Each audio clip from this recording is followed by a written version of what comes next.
안녕하세요. 인터뷰 선물 양영은입니다. 여러분, 패션과 환경 그리고 동물 복지는 어떻게 어우러질까요? 얼핏 생각해봐도 패션은 소비 쪽에 치우쳐 있다면 동물 복지와 환경은 조금 더 반소비 쪽에 치우쳐 있지 않을까 싶은데요. 이 세 가지를 지혜롭게 조화를 이뤄가며 추구하고 있는 사람이 있습니다. 바로 패션 사진 작가로 또 스타들의 친구로도 널리 알려진 사진작가 김현성 씨인데요. 김현성 씨는 인권에 대한 감수성처럼 환경과 생태에 대한 감수성을 위해서 뷰파인더를 패션에서 동물 복지와 환경으로 돌렸습니다. 사진작가 김현성 씨가 줄 특별한 선물을 지금 만나러 갑니다.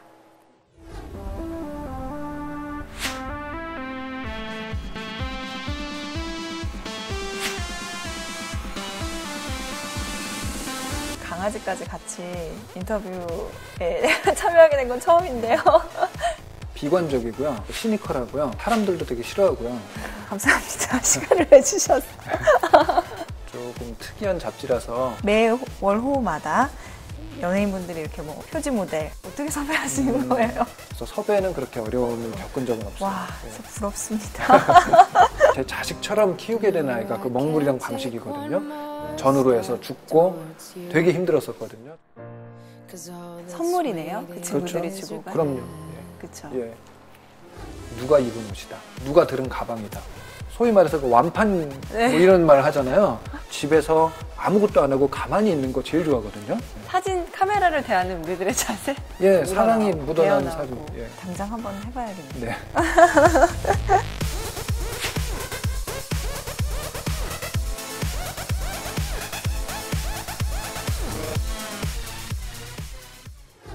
안녕하세요. 네, 안녕하세요. 저 인터뷰 선물에 오신 거를 진심으로 환영합니다. 네, 반갑습니다. 네, 인터뷰를 몇 번 해봤지만 강아지까지 같이 인터뷰에 참여하게 된 건 처음인데요.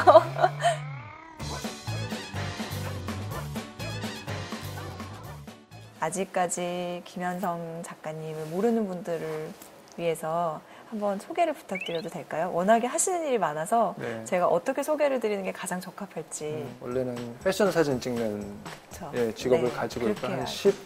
5년째 패션 사진을 찍고 있고 해서 뭐 잡지 화보라든가 광고 사진들 네. 찍고 살고 있고요.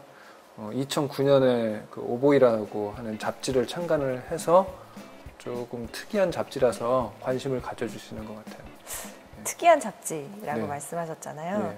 어떤 점이 특이한지. 일단은 외형적으로는 패션 문화 잡지인데 네.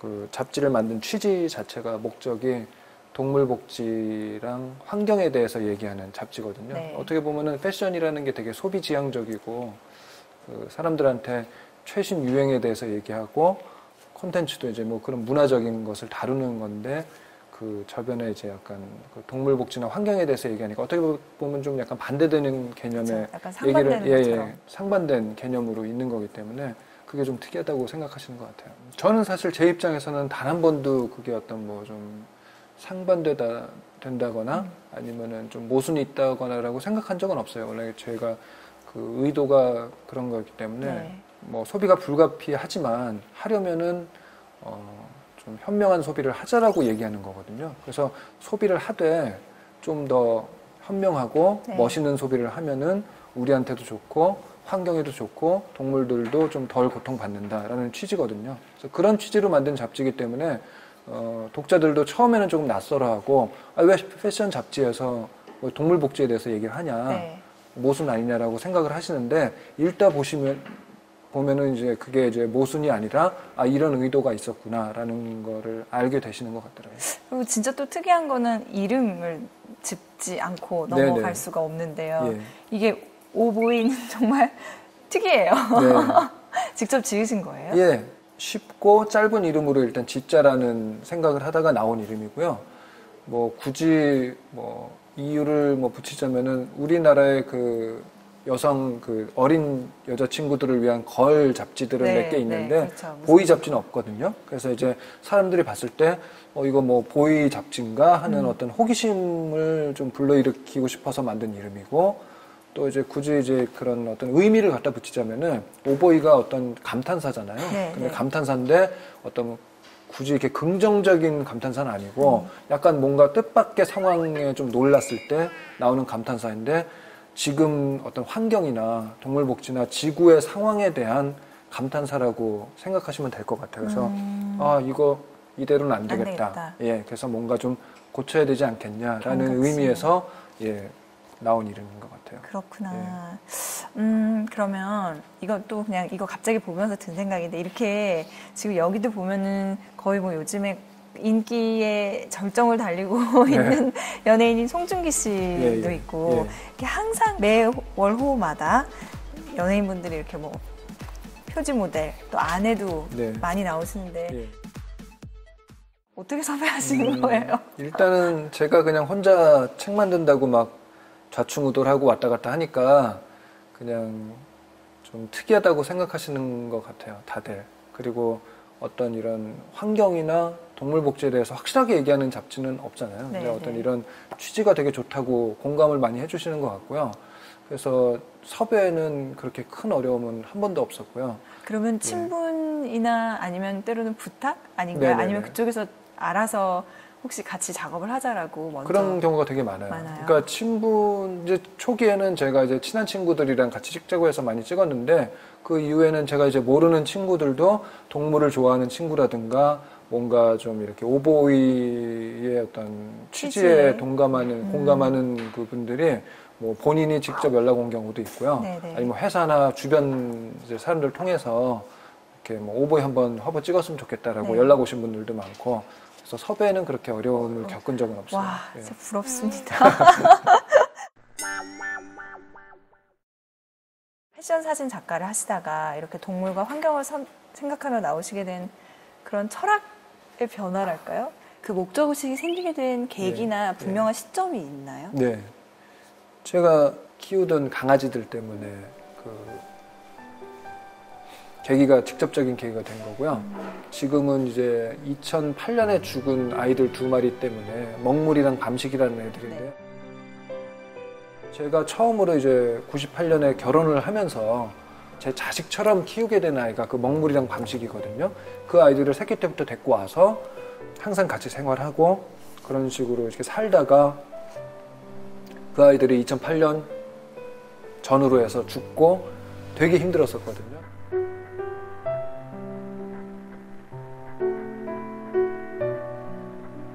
근데 그 힘든 거를 이제 한 3-4달 동안 지내다가 무슨 일을 좀 해봐야 되겠다라는 생각을 했고 그게 뭐가 있을까라고 생각을 하다가 잡지를 만들자. 그래서 그냥 동물을 좋아하는 것보다는 그런 마음을 사람들과 소통을 하고 지금 이제 고통받고 있는 동물들이 많으니까 사회에서 그런 동물들을 위해서 일을 하면 좋겠다라는 생각을 해서 오보이를 창간하게 된 거죠. 그러면 상실감과 아픔이 그게 이제 직접적인 계기가 된 거죠. 에너지로 작용을 하게 되는 거.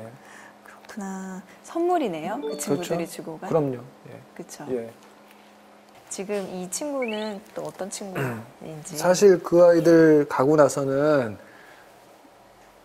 진짜로 절대로 다시 동물 가족, 그러니까 개를 안 키우려고 했었어요. 그러니까 제가 아까 말씀드린 동물, 이제 고통받는 동물들을 직접 도와주는 일을 하기 전까지는 제가 개인적으로 집에서 같이 이렇게 가족처럼 이렇게 키우지는 않으려고 제가 결심을 하고 오보이를 만들고 있었는데 우연히 인터넷에서 이 아이 사진을 봤거든요.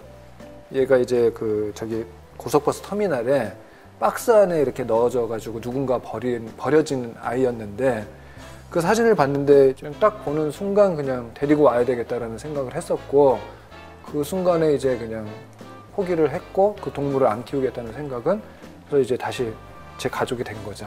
그래서 다시 지금 저랑 같이 이제 먹물이랑 같이 살던 것처럼 그렇게 살고 있어요, 집에서.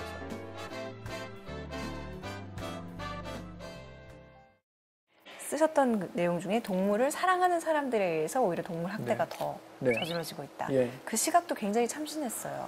사실 동물을 싫어해서 일부러 괴롭히지 않는 이상은 동물에 대해서 무관심한 사람들보다는 동물을 좋아하는 사람들 때문에 고통받는 동물들이 더 많거든요. 그러니까 어떤 얘기냐면은 예를 들어서 동물한테 예쁘게 염색을 해준다고 해가지고 동물이 나 예뻐졌다라고 좋아하진 않거든요. 그거는 사람을 위한 행동이지 동물을 위한 행동이 아닌데 네. 그게 그 염색 약품이 동물에 유해하냐 안 유해하냐는 두 번째 문제인 것이고 그것은 동물이 아니라 사람을 위한 행동이거든요. 그 다음에 제일 대표적인 게 동물을 키우다가 버리는 거죠. 우리나라에서 그 100마리의 동물 중에 태어나서 죽을 때까지 한 주인이랑 살다가 죽는 동물이 12%밖에 안 된다고 하거든요. 그러니까 100마리 중에 88마리는 버림을 당하거나 아니면은 전전하거나. 다른 집으로 보내진다든가 뭐 잃어버린다든가 여러 가지 이유에 의해서 한 가족이랑 그 인생을 같이 지내지 못하고 가족이 바뀌거나 버려지는데 그게 어떻게 보면은 동물을 좋아한다는 사람들에 의해서 저질러지는 행위이기 때문에 그런 게 저는 상당히 심각하다고 생각을 하고요. 동물의 권익을 주장하시는 분들이 닥치는 보편적인 숙제가 왜 동물이 우선시돼야 되냐. 특히 사람과 비교했을 때. 네. 아직 사람도 지금 다 자기의 권리를 찾고 있지 못한데 거기에 대해서는 어떤 답을 주실 수 있을까요? 저는 그 문제에 있어서는 좀 상당히 명확한 생각을 가지고 있는데요. 그거는 우선순위의 문제가 아닌 거라고 저는 생각을 해요. 그냥 세상에는 약자가 되게 많고요. 사회적인 약자가 되게 많고요. 그 우선순위를 생각하기에는 그 약자들이 너무나 많은 거죠. 그러니까 얘를 먼저 도와줘야 된다. 쟤가 더 급하다. 이런 문제를 논리적으로 생각하기에는 이 세상에는 사회적 약자가 너무 많거든요. 그냥 자기가 형편이 되고 자기가 마음이 가고 자기가 도와줘야 되겠다고 생각하는 대상을 도와주는 행위 자체는 누가 어떤 식으로든지 간에 비난을 할 수 없는 문제라고 저는 생각을 해요. 그냥 내가 마음이 동하고 형편이 될 때는 일단 도와주는 게 맞다. 그럼요. 어떤 대상이라도 도와주는데 제가 선택한 대상이 동물일 뿐인 거지 그게 사람들도 어려운 사람이 많은데 왜 동물부터 도와주냐라고 비난할 대상은 그 거리는 아닌 거고요. 그래서 그런 생각 하시지 마시고 그냥 형편되는 대로 누구든지 어떤 대상이든지 도와주셨으면 좋겠어요. 일단.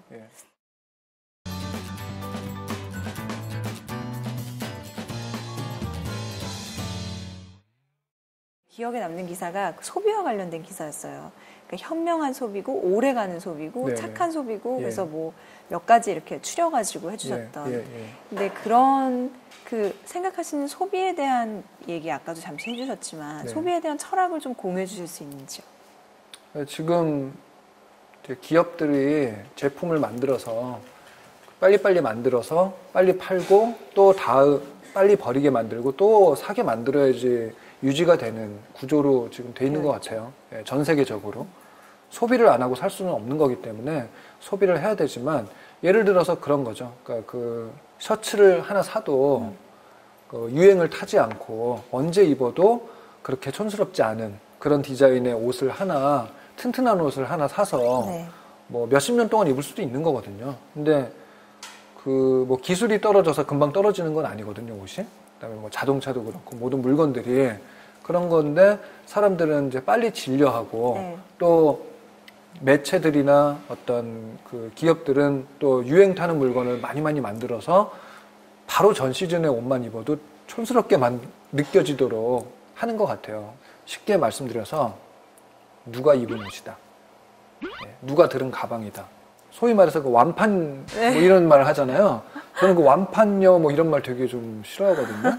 그러니까 그게 어떻게 보면은 좀 뭐 브랜드에서 이용하는 측면도 있고 소비 시장에서 아주 잘 통하는 스타 마케팅의 일환이기도 하겠지만 저는 사실 그게 아직 그렇게 잘 통한다는 게 좀 안타깝거든요. 그래서 그게 아무리 누가 입어서 많이 나온다고 하더라도 자기한테 안 어울리면 아무런 의미가 없는 건데 그냥 대중들은 그걸 좀 수동적으로 받아들이고 그냥 좀 아주 무의식적으로 하는 그런 경향이 있는 것 같아서 그래서 제가 오버웨이를 통해서 항상 드리는 말씀이 어떤 유행 타지 않고 그냥 튼튼하고 그런 좋은 옷을 사서 입어라. 나한테 어울리는. 그런 거 어떤 베이직에 관한 얘기를 항상 기본에 관한 얘기를 항상 드리거든요. 기본이 제일 예쁜 것이다.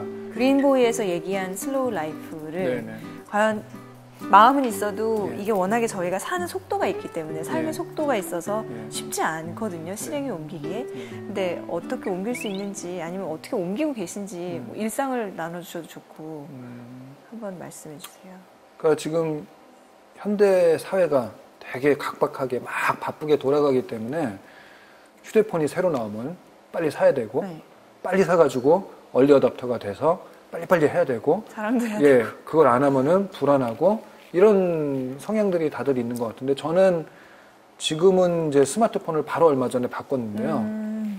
제가 휴대폰을 돈 주고 산 적이 딱 한 번이 있었거든요. 그게 그 전에 쓰던 2D 폰이었는데 그 전화를 계속 쓰고 하던 이유도 제가 어떤 그 새로운 기술이나 이런 거에 관심이 없는 것도 있지만 그런 어떤 새로운 기술이라든가 사회 돌아가는 거에 너무 이렇게 민감하게 반응을 하면은 거기에 계속 따라가야 되거든요. 그쵸. 예. 계속 거기에 그 호흡을 맞추지 않으면은 되게 불안해지고 내가 좀 뒤처지는 게 아닌가라는 생각을 하게 되는데 한 호흡 늦추고 조금 천천히 살아도 전혀 그런 기분은 안 들거든요. 제 경험상에 의하면은 책꽂이에 옛날부터 꽂혀있던 오래된 책 한 권 그냥 꺼내서 읽어도 얼마든지 재미있고 즐길 수 있는 일이 많은데 지금 사람들은 뭔가에 쫓기는 것 같고 항상 그다음에 사회가 물론 그렇게 만들었죠. 하지만 그거를 갖다가 너무 그렇게 수동적으로 따라가지 마시고 조금만 더 이렇게 모든 문제를 이렇게 한 걸음 뒤에서 보면은 좀 다르게 보이잖아요. 객관적으로 보이기도 하고 살면서 즐길 수 있는 것들도 뭐 막말로 얘기해서 진짜 동네를 한 바퀴 돌아도 좋고 그다음에 항상 뭔가를 해야 된다고 생각을 하는 것 같아요. 그런 근데 강박에서 좀 벗어나서. 네네. 저는 근데 사실 제일 좋아하는 게 집에서 아무것도 안 하고 가만히 있는 거 제일 좋아하거든요. 뭐 아니면 책을 읽는다든가. 근데 그렇게 여유 있게 즐기기에는 세상이 너무 빠르게 돌아가니까 그렇게 하면 뭔가 자기가 뒤처진다는 느낌을 자꾸 들고 그다음에 첨단 정보나 이런 것들에 너무 이렇게 현혹되지 말고 네. 그냥 아무것도 안 하고 또 하루 정도는 가만히 있어도 전혀 세상 바뀔 거 없고 손해볼 일 없으니까 다른 생각을 좀 하시고 좀 여유 있게 사셨으면 좋겠다는 그냥 뭐 방법적인 거는 잘 모르겠어요. 다 개인적인 취향이 다르기 때문에 마음 자세. 예, 마음 자세 자체가 그냥 좀 천천히 살고 다른 사람들이랑 다르게 살아도 전혀 지장 없고 되게 그 또 나름대로의 기분이 있거든요. 그런 걸 좀 느껴보셨으면 좋겠어요. 당장 한번 해봐야겠네요. 네. 사진 작가시니까요. 어떻게 사진을 찍어야지 가장 나다운 사진, 멋있는 사진이 나오는지. 사진 카메라를 대하는 우리들의 자세? 사진이란 거는 저는 이제 지금 패션 사진도 되게 많고 뭐 여러 가지 작품 사진도 되게 많은데 저는 항상 제일 좋은 사진은 가족 사진이라고 저는 생각을 하거든요. 아버지가 자기 아이들을 그냥 앞에다 세워놓고 그냥 해맑게 웃는 모습을 찍은 사진을 저는 항상 제일 좋은 사진이라고 생각을 하고 어떤 다큐멘터리나 어떤 멋있는 그 드라마틱한 패션 사진보다 좋은 사진이라고 생각을 하는데 그 이유는 진짜 진정한 사랑이 그 사진 안에 있기 때문에 저는 그 사진이 제일 좋은 사진이라고 생각을 해요. 친구들끼리도 마찬가지고요. 그러니까 뭐 어떤 빛에서 어떻게 찍었고 어떤 각도로 찍어야지 이쁜 건 이런 거는 사실 별로 저는 의미가 없는 것 같고 우리나라 사람들 사실 진짜 사진 찍는 거 좋아하는 것 같은데 그냥 그 사진 안에 사랑만 있으면은 저는 그게 제일 좋은 사진인 것 같고 제가 옛날에 어떤 그 특집 기사에 한번 어떤 그런 그 아날로그 사진에 대해서 한번 특집 기사로 만든 적이 있는데 이 사진이거든요. 그러니까 이 사진이 이게 제 와이프예요. 어머나. 예, 와이프가 이제 오빠인데 네네. 어렸을 때 이제 아버님이 저희 장인어른이 찍어주신 사진 같아요. 그러니까 저는 이 사진뿐만이 아니라 이런 식의 모든 아버지가 찍어준 모든 아이들의 사진이 저는 제일 사진은 꾸밀 것도 없고 배경이 어디가 돼도 상관이 없고 어떤 때 찍었어도 제일 예쁜 사진이 나오는 것 같아서 저는 이런 사진이 제일 좋더라고요. 사랑을 가지고 찍었고 네, 또 네. 사랑이 사랑이 묻어나는 배어나오고. 사진. 예. 그렇구나. 네. 작가님께서 이제까지 인생을 살면서 받으신 선물 그리고 또 앞으로 세상에 주고 가실 선물 또는 남기고 가시고 싶은 거 예. 있으면 좀 들려주세요. 네. 저는 사실 원래 되게 비관적이고요. 시니컬하고요. 되게 사람들도 되게 싫어하고요. 그다음에 교류도 별로 없고 그다음에 좀 되게 그 세상을 부정적으로 보거든요. 지금도 좀 그래요. 예, 지금... 성격이. 예, 지금도 사실 좀 그런 편인데. 감사합니다. 시간을 내주셔서. 제가 살면서 그래도 저한테 가장 큰 선물은 제가 아까 말씀드렸던 저희 죽은 강아지들, 먹물이랑 밤시기가 저한테 가장 큰 선물이었던 것 같아요. 그 아이들이 저를 세상이랑 소통할 어떤 계기를 만들어줬고, 저는 사실 스튜디오 운영하면서 그냥 내 사진 찍고 내 스튜디오 운영하고 얼마나 성공하고 돈을 얼마나 벌어야 될까라는 생각만 하고 살았었는데, 그 아이들이 죽음으로써, 그 아이들이 저한테 옴으로써 뭔가 사람들한테 제가 중요하게 생각하는 어떤 그 주제에 대해서 소통을 해야 되겠다라는 그 계기를 줬고, 그래서 오보이도 만들게 됐고 또 이런 인터뷰도 하게 됐고, 이런 것들이 모든 게 먹물이랑 밤시기가 저한테 주고 간 선물인 것 같고요. 그 아이들이 아니었으면은 제가 이런 생각도 못했을 것 같고, 그냥 혼자 그 불만에 쌓여서 맨날 이제 사람들 욕하고 뭐 이렇게 불만에 쌓여서 살다가 그냥 혼자 돈 열심히 벌다가 이제 갔겠죠. 근데 그 아이들이 이제 세상이랑 소통을 하고 이런 얘기를 할 수 있도록 해준 것 같아서 그 아이들이 저한테는 제 인생에서 제일 큰 선물이고요. 맞네요. 예. 그 다음에 제가 주고 가고 싶은 선물은, 제가 항상 또 저도 인터뷰에서 많이 했던 얘기인데, 네. 소원이 뭐냐고 저한테 많이 물어보시더라고요. 네. 그럼 제가 항상 세계 평화라고 얘기를 하는데, 되게 뭐 미스 코리아도 아니고 되게 식상한 대답인 것 같지만, 저는 좀 심각하게 세계 평화가 진짜 소원이거든요. 진짜요? 예. 왜냐면은 제가 원하는 세상은 동물들이 고통받지 않고, 그 다음에 환경이 나아지는, 어떤 지구의 지금 환경이 나아지는 세상인데, 사람들끼리 서로 증오하고 전쟁을 하고 지금처럼, 그 다음에 그런 분위기가 만약 지속된다고 하면은 동물의 복지나 환경은 그 다음 문제이기 때문에, 그렇죠. 예, 절대로 좋아질 리가 없다고 생각을 하고, 그래서 일단 사람이 먼저 평화로워져야 동물도 행복하고 환경도 좋아질 것 같아서, 제 소원은, 선물, 제가 주고 싶은 선물은, 제가 많이 힘도 없지만 만약에 제가 마음대로 세상을 바꿀 수 있다고 하면은 세계가 평화로워졌으면 하는 그런 선물을 주고 싶어요. 앞으로 그러면은 이 선물이 커서 네. 오보이가 자라서 어떻게 될까요? 뭐 잡지는 어떤 식으로든지 계속 만들 거고요. 계속 소통을 할 거고, 우리나라가 지금은 아직까지는 동물복지 인식이 아주 높은 나라도 아니고, 예, 그렇다고 동물복지에 대한 얘기를 하는 것 자체가 아주 이상한 그런 나라도 아니고, 어떻게 보면 딱 중간 정도 있는 나라라고 저는 생각을 하거든요. 네. 저는 우리나라의 어떤 그런 그 인식이 지금 딱 이런 얘기를 하기에 딱 좋은 시기인 것 같고요. 이제 막 시작하고 네. 활발하게 해야 네. 하는 시기. 그래서 그런 어떤 주제에 대해서 좀 부정적으로 생각하시는 분들한테도 설득을 계속하고, 뭔가 서로 토론의 장을 만들어서 이런 얘기를 계속 하는 게 중요한 때인 것 같아서 잡지는 계속 만들 거고요. 그 외에도 제가 직접적으로 동물들, 뭐 고통받는 동물이나 뭐 사회적 약자들을 위해서 직접 할 수 있는 일이 있으면은 하려고 기획 중이에요. 좀 장기적으로. 앞으로도 하시는 일이 계속 지금처럼 꾸준히 이어져서 네. 조금 더 사회에 조금씩 꾸준한 반향을 이끌어올 수 있기를 바라고요. 네. 오늘 정말 감사합니다. 예, 감사합니다. 네, 반갑습니다. 네. 인터뷰 선물 3장